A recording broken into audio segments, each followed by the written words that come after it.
Olá, caríssimo telespectador da Rede Século XXI, obrigado por ter permanecido conosco depois desse breve intervalo. Começamos o segundo e último bloco do nosso 29º encontro dedicado ao tema da providência divina. Creio na divina providência, programa Luz da Vida, que está encerrando agora, nesse segundo bloco, mais uma grande jornada e penso que obtivemos o êxito, malgrado nossa limitação, a ideia, em tantos programas, em 29 domingos, foi precisamente expor, a fazer uma abordagem o quanto possível extensa e minuciosa do tema da providência divina no Antigo Testamento, no Novo Testamento. E depois de investigarmos, à luz da doutrina da Igreja, o que a Santa Palavra de Deus diz sobre a providência divina, sobre o cuidado de Deus pela história, sobre a sua solicitude por cada um de nós. Deus que nos acompanha, que está presente, que age, que interage na história dos homens sem violar a sua liberdade, a sua, aspas, autonomia, o seu poder de decisão, é o Senhor da história.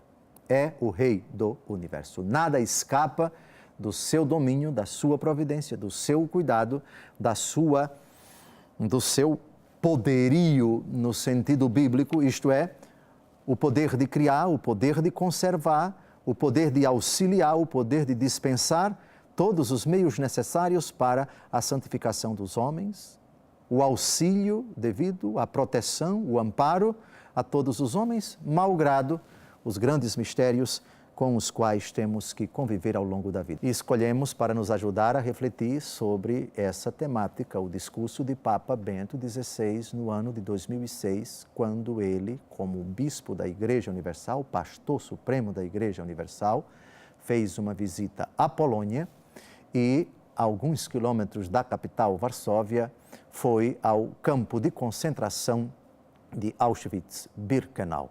Ele, como alemão, ele, como cidadão europeu que foi vítima da Segunda Guerra Mundial, como pastor da igreja, fez uma belíssima reflexão sobre esse argumento.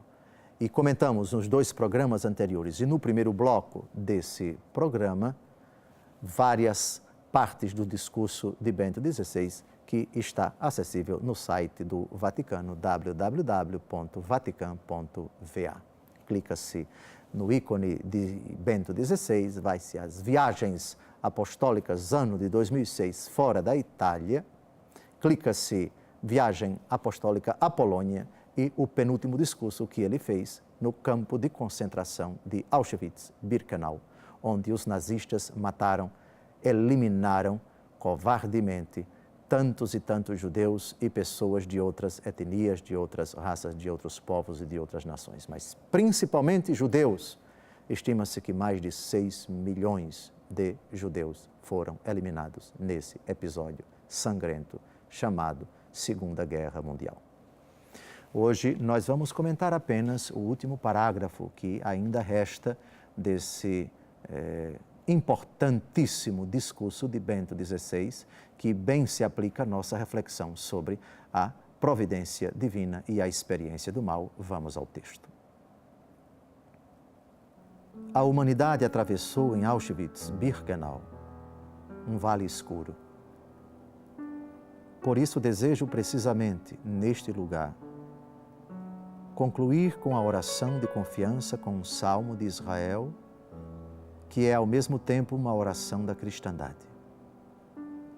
O Senhor é o meu pastor, nada me falta. Em verdes prados me fez descansar e conduz-me às águas refrescantes. Reconforta minha alma e guia-me por caminhos retos, por amor do seu nome. Ainda que eu atravesse vales tenebrosos, de nenhum mal terei medo, porque tu estás comigo. A tua vara e o teu cajado dão-me confiança. Habitarei na casa do Senhor para todo o sempre. Encerra-se assim o discurso de Papa Bento XVI que, como era de se esperar, não busca dar uma explicação ao mistério do mal moral. Como explicar um mistério? Papa São João Paulo II, numa de suas encíclicas, Salvifici Doloris, sobre o sentido salvífico do sofrimento humano, diz que o mistério da iniquidade só pode ser compreendido à luz do mistério da piedade. O mistério da iniquidade é o mistério do mal, e particularmente do mal moral, o pecado. Sobretudo quando o pecado atinge a dignidade alheia, inflige sofrimento aos demais. Quando o homem, inebriado por malignos sentimentos, causa sofrimento aos demais, trata os demais como objeto, como matéria, como realidades a serem dominadas, subjugadas, exploradas, oprimidas, trancafiadas, perseguidas e eliminadas. Bento XVI, no seu discurso, como toda criatura humana, se indaga, como todos os judeus e os cristãos, evoca textos da Escritura, onde tu estavas, ó Deus, por que silenciaste, por que não intervieste, por que não impediste? Mas não encontra respostas, senão um silêncio confiante, uma inclinação profunda e reverente diante de um Deus cujo mistério é inacessível à natureza humana. A fé na divina providência não nos permite, todavia, encontrar todas as respostas para todos os fenômenos, para todos os fatos, para todos os mistérios, para todos os dramas que angustiam a nossa história, os passados, os que estão em andamento e os que ainda virão.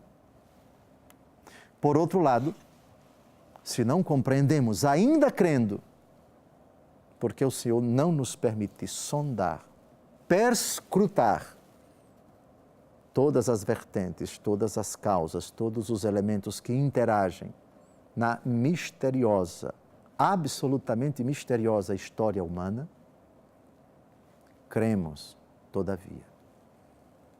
A dor que me atormenta, às vezes não compreendo, Senhor, por quê tão intensa, tão lancinante, mas creio em Ti.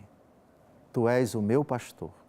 Ainda que me falte a saúde, ainda que eu ande pelo vale tenebroso da sombra da morte, nenhum mal eu temerei. Tu estás comigo. Tu és o meu refúgio, Tu és a minha riqueza, Tu és a minha força, Tu és a minha cidadela. É óbvio que nesse discurso somos obrigados, somos convidados a lembrar: não temais aqueles que matam o corpo, mas não podem matar a alma. Temei antes aquele que tem o poder de precipitar o corpo e a alma no fogo da geena. Aliás, versículos como esse sustentaram a fé dos mártires de todas as épocas, que perseguidos, às vezes sem saber por quê, o seu único, aspas, pecado, crer em Cristo, professar a fé no Senhor, entregar o seu coração a Ele. E resistiram brava, heróica e tenazmente, até o último instante, vislumbrando assim todas as inomináveis, absurdas, impensáveis, grotescas, assustadoras manifestações do poder das trevas na história da humanidade, que atingiram, que ceifaram tantas vítimas inocentes. Aquele que crê na divina providência professa: Tu, ó Deus, és antes de tudo o inocente. A fé na divina providência nos coloca diante do Calvário. É na agonia de Jesus, é na solidão de Jesus, é em Cristo abandonado, Cristo vitimado pela fúria, pela raiva, pelo ódio, pela insanidade dos seus opositores. E com esses nós nos identificamos porque foram nossos pecados que causaram o sofrimento, a angústia de Jesus na cruz. O maior sofrimento da face da terra foi o do Deus encarnado, Malgrado tudo isso, olhamos para Jesus e aprendemos com Ele. Meu Deus, por quê? Por quê? A resposta é dada pelo Pai a Jesus 3 dias depois de sua morte. Veio a resposta. O triunfo sobre o mistério do mal é o bem da ressurreição de Cristo. A força do amor venceu o ódio. Perdoai-lhes, eles não sabem o que fazem. Na cruz nós não compreendemos o mistério da iniquidade senão com essas palavras. Senão com esse grito, com esse lamento, que é o lamento da humanidade inteira. Cristo aqui é o vigário, é o representante da humanidade vítima da maldade humana. Humanidade dilacerada pelo pecado, mas favorecida com a presença do Deus Salvador, do Deus que assumiu a nossa natureza e veio não somente dar-nos o exemplo, mas infundir em nós o seu Espírito Santo e dar-nos pelos merecimentos do mistério redentor de sua paixão e morte, a reconciliação com o Pai, a força do Espírito Santo, que nos permite corajosamente enfrentar todos os males, seguros de que estamos sendo guiados pela força poderosa e invisível da providência divina. Creio na providência divina.